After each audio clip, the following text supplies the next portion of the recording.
พี่น้องเมื่อนี้มาเมาเรียงพระเอกวีนฤบดิ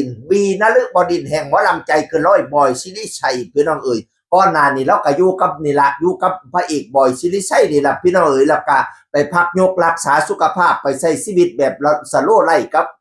แฟนเพิ่นกับคู่ชีวิตเพิ่นบัดนี้เข้ามารอบสองเพิ่งฤดูกาลแรกนะรอบสองเพิ่งฤดูกาลแรกพี่น้องเอ๋ยเกิดอีหยังขึ้นครับชีวิตครอบครัวเพิ่นเนาะ เพิ่นก็มาโพสต์ว่าจังสิล่ะบ๊ายบายเหลือไว้แต่ความทรงจำดีๆเริ่มใหม่สร้างใหม่นะว่าซั่นว่าเกี่ยวกับอีหยังเริ่มใหม่สร้างใหม่พี่น้องเอ่ยไปเบิ่งโพสต์อีกโพสต์ต่อมาบัดนี้เพลงเศร้าเนาะว่าซั่นว่าเพลงเศร้าเนาะบรรยากาศคือคนกำลังสิอกหักเอิกเลิ่นบ่พี่น้องเออน้อยบ่ทันโดนโพสต์อีกบัดเนี่ยจบสิ้นสมบูรณ์ The End สถานะโสดกับสกลนครบ้านเรา เสร็จสิ้นสมบูรณ์ดีเอ็นสถานะโสดกับสกลนครบ้านเราก่อนหน้านี้เราไปอยู่กับแฟนเราอยู่จังหวัดนครราชสีมาเนาะพี่น้องเนาะกลับไปเฮ็ดสวนผักสวนหญ้าสร้างบ้านเล็กๆประกาศใช้ชีวิตสโลไลนั่นละพี่น้องเอ้ยวันนี้จบสิ้นแล้วดีเอ็นแล้วสถานะโสดแล้วกลับบ้านสกลนครบัดนี้พี่น้องเอ้ย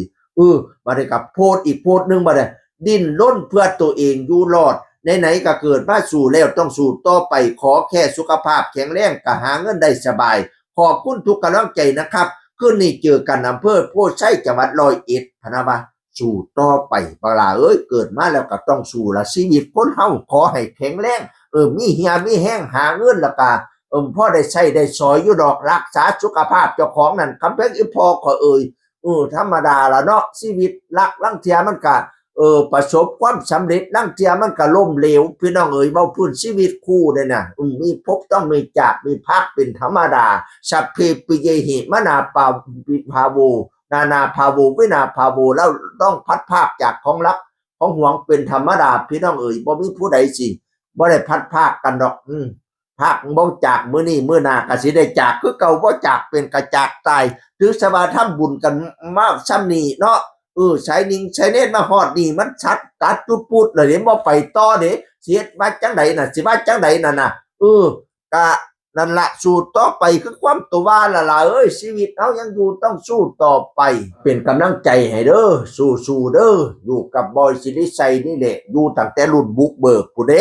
ตั้งแต่บอยสิริชัยมาสร้างคณะพู้นน่ะมาอยู่นำอ้อนหน้านี่ก็อยู่กับระเบียบนำกันว่านาบอยมาสร้าง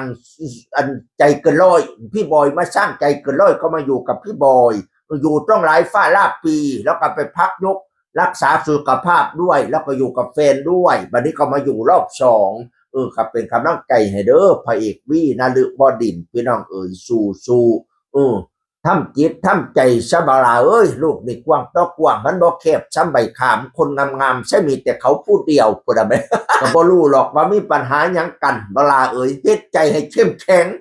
เฮายังรออยู่เฮายังดูดีอยู่เฮายังแข็งแรงอยู่หาใหม่เริ่มใหม่ทุกสิ่งทุกอย่างตราบใดยังมีลมหายใจสู้ต่อไปเป็นกำลังใจให้พระเอกวีนฤบดินทร์เสียงคนเก่าเว้าสู่ฟังสวัสดีครับสวัสดีครับ